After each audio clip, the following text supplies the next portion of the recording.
According to the International Fund for Agricultural Development, Lesotho cannot produce enough food to feed its growing population. The agriculture sector accounts for about 17% of GDP. It is the primary source of income or an important supplementary source for more than half the population in rural areas. Only about 10% of the country's total land area is classified as arable.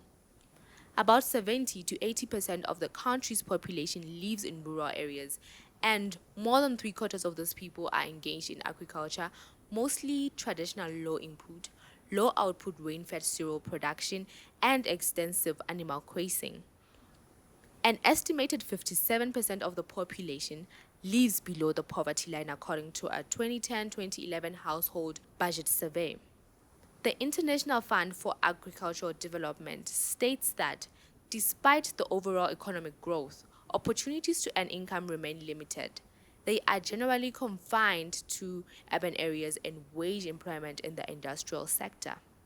The rural economy and agricultural development will therefore continue to play a major role in Lesotho's development strategy for the foreseeable future. The Ministry of Agriculture and Food Security is responsible for formulating and implementing policies aimed at strengthening the sector in Lesotho. It says its mission is to provide dynamic and proactive leadership in participatory development and implementation of policies and programs with farmers and providing expert advisory agricultural services to farming community and agribusinesses leading to sustainable agriculture for the achievement of food security. Yet the situation on the ground tells a different story.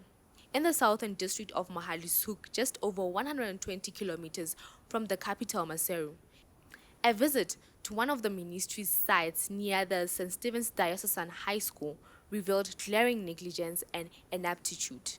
Infrastructure in shambles and farming machinery that looked like it has not been used in ages.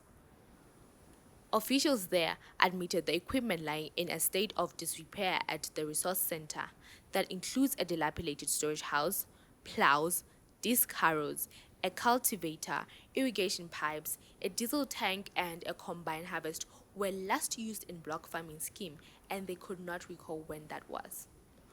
All this raises concerns about the government's commitment to propping up farming and attaining food security.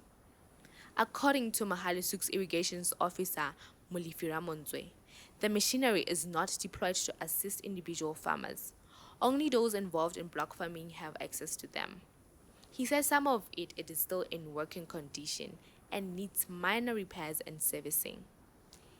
He says the ministry has extension officers stationed in every constituency to provide technical support to farmers. These experts are at the disposal of the farmers at all times, but the equipment is only available to farmers involved in block farming. This poor management of agricultural facilities and resources in microcosm is a challenge facing the sector in Lesotho. The scenario in Mahalisuk is a common sight in practically all 10 districts. As Lesotho heads to the general elections in October this year, food production is one of the issues that deserve to be at the top of the political parties' manifestos. So, what do they say?